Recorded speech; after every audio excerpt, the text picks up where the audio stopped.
देखिए, सदन जनता का है, जनता के मुद्दों के लिए है। सरकार अपनी बात बताए, अपनी योजनाएं बताए, अपनी उपलब्धि बताए, अपना बजट बताए और प्रतिपक्ष उसमें कमियां खामियां बताए और सुझाव दे। इसी के लिए तो सदन होता है।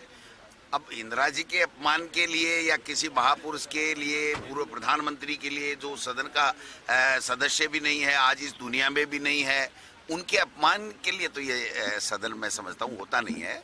लेकिन एक मंत्री ने जानबूझ करके अमर्यादित टिप्पणी, अवांछित टिप्पणी की और वो आज भी सदन के रिकॉर्ड के ऊपर है।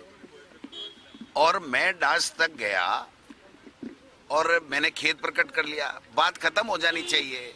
आप अखबारों पे मिथ्या कपोल कल्पित कोई न्यूज बना करके और सदन में उसके ऊपर चर्चा करा करके किसी के व्यक्ति के चरित्र पर, उसकी योग्यता पर आप प्रश्न चिन्ह लगा करके और क्या साबित करना चाहते हैं? ये साबित यही करना चाहते हैं कि आरएसएस की ये आइडियोलॉजी है उनकी कि वो कभी चुनाव नहीं लड़ते, चुनाव बीजेपी लड़ती है, सरकार वो चलाते हैं। तो उनका एक एजेंडा है कि गोविंद डोटासरा को क्रेज करो। मुझे एक बात बता दो, क्या उस मंत्री की असंसदीय टिप्पणी, जिसके लिए माननीय अध्यक्ष ये कह रहे हैं कि मंत्री की टिप्पणी हटाने की और उसकी माफी की बात हुई थी, क्या वो हो गई? क्या वो कह रहे हैं डास्क पर गोविंद डोटासरा और सदस्य चढ़े, उसके लिए खेद प्रकट करो।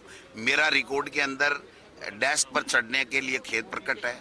वो कह रहे हैं साहब सदन स्थगित था तब कुछ कह दिया, तो वो अखबारों में छपा वो सही नहीं छपा, ऐसी बात नहीं थी, फिर भी मैंने उसके लिए भी खेद प्रकट कर दिया।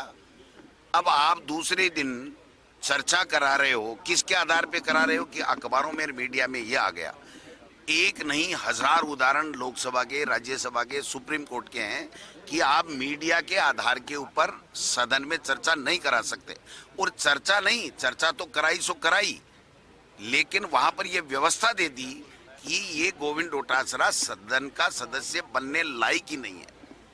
अब इतनी बड़ी बात होगी कि भाई गोविंद डोटासरा किन शब्दों में क्या खेद प्रकट करे, डैश पर चढ़ने की बात ही कह रहे हैं। और ये जो घटनाक्रम जितना भी हुआ उसके बाद में ही तो मैंने खेद प्रकट किया है। जो सदन स्थगन के दौरान कोई विधायकों को बोला, कुछ भी चर्चा हमारी हुई होगी, उसके बाद में ही तो खेद प्रकट किया है। तो अब उसको आधार बना करके कि इसकी सदस्यता चली जाएगी और ये चली जाएगी, मैं कहता हूं कि इंदिरा जी के सम्मान के लिए अगर मेरी सदस्यता चली जाए मुझे कोई परवाह नहीं। मैं कभी जिंदगी में दोबारा जनप्रतिनिधि नहीं बनूं, ऐसा कानून ये बना दें,